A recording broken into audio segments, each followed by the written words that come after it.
Nuestra compañera Giselle Quintana nos tiene información destacada. Giselle, adelante. Hola, sí, Mariana, buenas tardes para ti y para todos los que sintonizan Noticias Globovisión Economía. Así es, el director de Econométrica, Henkel García, se refirió a la reconversión monetaria que entrará en vigencia a partir de este 1 de octubre y destacó que en comparación con la reconversión monetaria del año 2008 y la de 2018, esta reconversión monetaria se da en un entorno donde existe un uso extendido del dólar. Además, detalló que con una inflación de 2.000 puntos porcentuales, hay posibilidades de que esta nueva reconversión monetaria se pierda en 5 o 7 años. Veamos. La parte de la economía que se maneja en bolívares, sobre todo a nivel de empresas, necesitaba la reconversión, puntos de venta que no pasaban, una factura te la tenían que dividir en varias porque no había manera de pagarlo, sistemas administrativos también colapsando. Aún así, que ya los sistemas administrativos, después de 2 reconversiones, ya tienen como un know-how o saben cómo lidiar con este tipo de situaciones. Igual habían problemas con sistemas administrativos y contables. Una medida necesaria que lo que uno quisiera, el ideal es que venga enmarcado con otras medidas que terminen de desacelerar la inflación. Claro, esta reconversión se perdió muy rápido porque fue en 2018 y el pico de hiperinflación lo vimos precisamente en 2019, que fue de millones de puntos porcentuales. Eso hizo que la reconversión se perdiera muy rápido en apenas 3 años. A este ritmo que estamos cerca de 2.000 puntos porcentuales de inflación interanual, igual la vamos a perder, pero no quizás en un lapso tan corto, sino un poco más extendido. Teniendo una tasa de 2.000 puntos porcentuales, yo no sé si valga la pena sacar monedas de baja denominación, porque las vas a perder muy rápido. Realmente allí se perdía ese gasto de manera muy rápida. De hecho, el mismo Bolívar, a ese Bolívar yo le veo también un tiempo de vida muy bajo. Van a pasar los meses y ya buena parte del transporte público se pagará o con los billetes viejos o costará 5 bolívares. No, yo creo que ya eso para el próximo año, dependiendo de lo que ocurra con la inflación. El director de Econométrica además se refirió al uso del dólar en el país y destacó que según estimaciones, cerca del 80% de la liquidez para pagar bienes y servicios pudiera estar en esta moneda. Estamos hablando de un monto entre 4.000 a 5.000 millones de dólares. Toda la masa monetaria en bolívares, en efectivo y electrónicos, que los electrónicos son la mayoría, si toda esa liquidez monetaria la llevas a dólares con la tasa oficial, eso representa cerca de 500 millones de dólares. Entonces, cuando ves esa proporción de 4.000, 5.000 millones y 500 millones, eso es entre 80 y 90% de la liquidez en una moneda que no es la nuestra. Retomar la confianza en la moneda nos va a llevar décadas de estabilidad macroeconómica, cosa que hizo Perú, de políticas económicas acertadas y sobre todo de incrementar de manera sustancial la producción en Venezuela, que hoy eso no lo tenemos. El venezolano no cree en el bolívar. Los pagos en bolívares que se están haciendo son para complementar pagos en dólares. Entonces tiene algo de demanda, pero son precisamente para complementar. O sea, cuando tú ves una transacción en bolívares, que todavía ves transacciones en bolívares, si nos fijamos, la mayor parte de esas transacciones en bolívares son para complementar pagos en dólares. Es una especie de sencillo de dólar la función que tomó. Desde Econométrica consideran que lo más recomendable para el futuro de la economía es que se siga manejando un esquema de convivencia de ambas monedas y que el bolívar pueda recuperar su confianza. Este es nuestro aporte para Noticias de Globovisión Economía y con ello devolvemos el pase al estudio. Vamos a revisar las informaciones que se han registrado hasta esta hora en materia económica. El presidente de FABEMPA y está con nosotros la tarde de hoy para ver cuál ha sido el comportamiento del sector en lo que fue el primer semestre del año. Bienvenido. Muchas gracias, Mariana, por la invitación.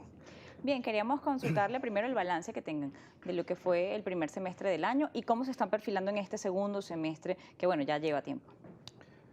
La situación en este primer semestre no fue muy distinta a lo que ocurrió en meses anteriores, puesto que todavía persiste las importaciones de repuestos sin pago de impuestos. Entonces, eso está inundando el mercado nacional y está haciendo que nuestras ventas de autopartes disminuyan. Por una parte, tenemos un parque automotor que está inactivo, nosotros estimamos un 50%, porque el consumo de combustible, según información que tenemos, está en 140.000 barriles diarios y eso significa alrededor del 50% de la movilización del parque automotor.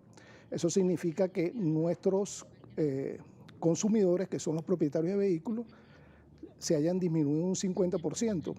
Y además de eso, entonces tenemos esa masiva importación de repuestos que ingresan al país sin pagar impuestos, que también está haciendo que nuestras ventas se disminuyan. Entonces, el balance no es muy positivo. Obviamente tenemos una mejora comparada con el primer semestre del año pasado, porque el primer semestre del año pasado nada más que trabajamos 2 meses y medio, y este año pues hemos trabajado más, a pesar del 7+7, hemos podido trabajar más. Sin embargo, la situación en la industria de autoparte está pues muy afectada por estas importaciones de repuestos sin pagar impuestos. Dentro del efecto que ha tenido en la economía del país el tema del COVID-19, ¿al sector le afectó de alguna manera durante el año 2020? Cuarentena. Sin embargo, ha habido pues empresas que tienen autorización para trabajar completo porque son productos ya más estratégicos de mayor consumo y para el sector transporte, y ellos les han permitido trabajar. Lo que nos ha afectado es lo que te comenté, o sea, reducido movilización de vehículos, el parque automotor es de 4 millones, y con esta disminución estamos hablando de 2 millones aproximadamente, que son los vehículos que están rodando en el país, y esos son menos consumo de autoparte. Entonces, por esa parte es que nos está afectando. Dentro de lo que es los niveles de producción como tal, ¿en qué nivel de capacidad instalada están operando? En promedio seguimos en 15%, estamos nosotros atendiendo la demanda del consumidor. O sea, la demanda está mermada, pero nosotros estamos ocupando todo lo que el consumidor está demandando. Ya te dije que la demanda de autopartes nacionales ha sido desplazada por la masiva importación de repuestos sin pagar impuestos. Sí. Pero estamos nosotros activos, las empresas siguen de pie, están trabajando, están defendiendo el empleo que ocupamos, un empleo muy capacitado, muy bien remunerado, y nosotros estamos pues comprometidos con seguir trabajando en Venezuela. Pues. De lo que se está importando en este momento, ¿ustedes han hecho el balance de cuánto de estos productos que se están importando están quitándole espacio a qué productos del área específicamente, o es a todos en general? No, ¿O hay algo que el análisis, sin embargo, en algunas informaciones que hemos tenido, no se está colocando precios con ese margen, esa diferencia que se tiene con la exoneración de los productos o sin el pago de impuestos. Pero volviendo a la pregunta de las importaciones, el producto que más ha resultado afectado son las baterías. Nosotros hemos podido medir que en el primer cuatrimestre de este año se ha importado 65% más de las baterías que se importó en el primer cuatrimestre del año pasado. Y el primer cuatrimestre del año pasado fue prácticamente normal, pues. Sin embargo, este año ha sido superior. Entonces, eso es muy grave, porque estas son empresas que son las que más ocupan trabajadores en nuestro sector industrial y están resultando muy afectadas. Y preocupa pues que al final quien va a resultar afectado también van a ser los trabajadores, la familia de los trabajadores, y eso es un sector totalmente privado que está, bueno, luchando por mantenerse, por continuar en el país. Sin embargo, pues tenemos esa situación que está afectando, pues. Quisiera además consultarle respecto a lo que es la formación de los precios en este momento. Si están teniendo algún tipo de regulación o no está existiendo esta regulación por parte del Estado, y además el tema de las exportaciones. ¿Cómo han visto los procesos que ha creado el Estado para exportar? Si los ven que son favorables y si han mejorado en algún momento la capacidad de exportación en este tiempo, y cuáles serían los motivos. Me lo responde al regreso de la pausa. Ya volvemos. Omar Bautista, estábamos hablando con usted en el segmento anterior respecto a lo que es la capacidad instalada en la que están operando y cuáles son las cosas que le han afectado durante la pandemia y durante este semestre, el primer semestre del 2021. En el caso que le dejaba la consulta sobre cuál es el nivel en este momento de exportaciones que tiene el sector y cómo han evaluado lo que tienen que ver con el tema o las medidas que han generado el Ejecutivo Nacional, como la venta de hornilla única o quizá la facilitación de algunos trámites o procesos para exportar, si esto está favoreciendo de alguna manera al sector que ve mermada ya su ingreso por la baja capacidad de compra que tiene el venezolano, además de las importaciones que se están autorizando. Las exportaciones es un proceso muy complicado en Venezuela. Hemos perdido mucha ventaja comparativa, hay mucha ineficiencia en el país que hace que muchas fábricas no puedan estructurar un buen proyecto de exportación. Proyecto de exportación no es solamente vender saldos, sino es hacer que esa exportación se mantenga en los países de destino. Y para hacer eso hay que ser muy competitivo. Hay que ser muy competitivo. Nuestros productos, he comentado que en este sector hay una experiencia muy favorable en cuanto a exportación. Se llegó a exportar hace 14 años, 15 años, 260 millones de dólares. Hay una experiencia técnica también desde el punto de vista gerencial y la calidad de nuestros productos es muy apreciada en el exterior. Hay clientes que están tratando de recuperar los productos hechos en Venezuela porque por eso, por la calidad. Sin embargo, a nivel de precio resulta complicado. O sea, hay algunos productos que lo han podido hacer. Nosotros este año esperamos llegar a 7 millones de dólares de exportación. Eso representa el doble de lo que fue el año pasado. Quizás lo que resulta complicado es que muchas empresas aborden el tema de la exportación, o sea, son muy pocas las empresas que lo están haciendo y eso se debe pues a que hemos perdido muchas ventajas comparativas. No tenemos acero decidor, que antes lo teníamos, era una principal materia para exportar. Tampoco tenemos aluminio, tampoco tenemos productos petroquímicos. Entonces, eso nos ha hecho que no podamos exportar más bien.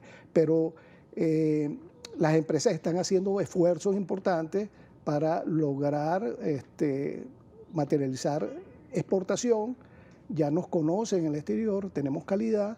Lo que hace falta, pues, ese nivel de competitividad. Para poder tener ese nivel de competitividad tendrían que tener estas empresas activas para no tener que importar estos insumos. Claro, porque una cosa es tener una capacidad ociosa de 15%, de 85%, eso hace que los costos fijos tú no los puedas diluir para una exportación. O sea, va a significar que vas a tener un alto precio, no va a ser posible, no va a ser viable una exportación. Entonces, obviamente por eso es que nosotros planteamos el tema de excluir de los decretos de exoneración esas autopartes que ingresan al país sin pagar impuestos para que nos dé entonces más carga de producción, ¿verdad? Y podamos nosotros recuperar parte de la competitividad internacional para poder acometer proyectos de exportación de manera viable, pues. Pero bueno, eso es una buena noticia. Estamos exportando más, pero es muy poco realmente para lo que nosotros exportamos. Del sector, ¿cuáles son las áreas que efectivamente están logrando exportar?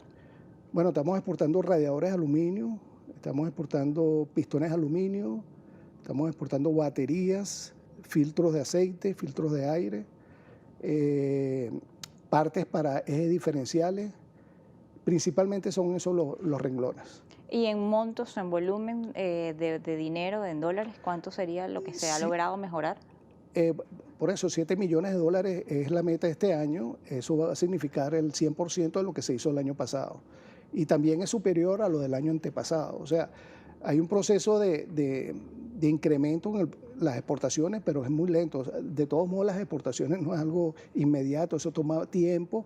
Y bueno, es convencer a los clientes internacionales, es posicionarse en esos mercados internacionales.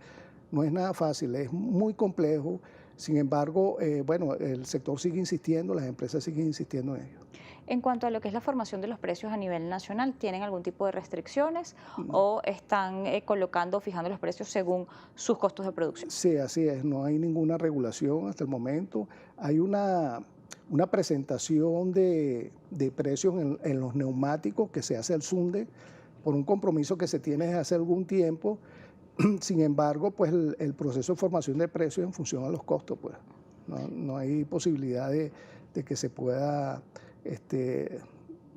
diferenciar los precios. Tenemos una competencia, tenemos el tema de estos productos importados y tenemos que ser lo más competitivos posible para poder mantenernos en el mercado. En el balance que hemos visto de las ensambladoras hablaban de que apenas habían logrado ensamblar un vehículo en el primer 22 años, promedio, de edad promedio,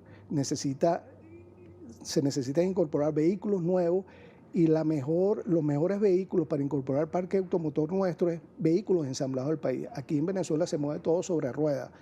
Entonces, nosotros necesitamos recuperar el ensamblaje de vehículos y necesitamos que se dicten medidas que puedan levantar, que puedan reactivar el ensamblaje de vehículos. Actualmente también los vehículos están exonerados de impuestos de importación, del IVA, de la tasa aduanera, y no hay forma de poder reactivar un ensamblaje si tú vas a importar un vehículo y va a tener unas condiciones mejores a las que tú tienes. Entonces, eso por una parte. Por otra parte, nosotros necesitamos establecer un arancel externo común, igual como lo tiene Colombia, Ecuador, Brasil, Argentina, que estimulen el ensamblaje de vehículos, que era el arancel que nosotros teníamos antes. Y por otra parte, eliminar la resolución que permite la importación de vehículos usados. También es una competencia totalmente desleal. Y para completar esas medidas que necesita para reactivar el ensamblaje de vehículos, también el comprador necesita también recibir algunas condiciones que faciliten la compra de vehículos. Entonces, pudiéramos analizar las opciones que hay en otros países, que tu vehículo viejo lo puedas entregar como parte de tu cuota inicial o como tu cuota inicial y el resto tienes un crédito a 4 o 5 años. Pero la banca tampoco está operando en este momento en el país. Por eso hay una serie de condiciones que necesitamos, pero el parque automotor es imprescindible recuperarlo. Nosotros tenemos 5 años que solamente han ingresado 31.000 vehículos nuevos, cuando normalmente cada año se ingresaban 100.000 vehículos nuevos. Entonces, y en la medida que nosotros, la brecha va a ser mayor, el envejecimiento va a ser mayor, la fatiga de los vehículos va a ser mayor, y entonces es estratégico, es imprescindible poder inyectar vehículos nuevos al parque automotor y vehículos que sean hechos en Venezuela. Esa libre importación no ayuda en nada al país. Eso lo que crea es una multiplicidad de modelos, de marcas, que no van a tener después repuestos, no van a tener garantía y no van a tener mano de obra preparada que pueda atender el mantenimiento de esos vehículos. Finalmente, para consultarle, ¿cuál es el nivel o la generación de empleo que ha podido mantener el sector de autopartes en este momento? Actualmente está en alrededor de 4.000 trabajadores directos. O sea, es una cifra muy importante, sin embargo, baja para lo que nosotros teníamos hace 10 años, teníamos 20.000 trabajadores en planta directos. Eso está en 4.000 trabajadores, una cantidad superior a lo que significa la actividad productiva, pero nosotros necesitamos mantener a esos trabajadores para poder reactivar este sector industrial muy importante. Le agradezco habernos acompañado la tarde de hoy en Noticias Globovisión Economía. Omar Bautista, presidente de FABEMPA, nos acompañaba esta tarde. Les recuerdo que ustedes pueden revisar toda nuestra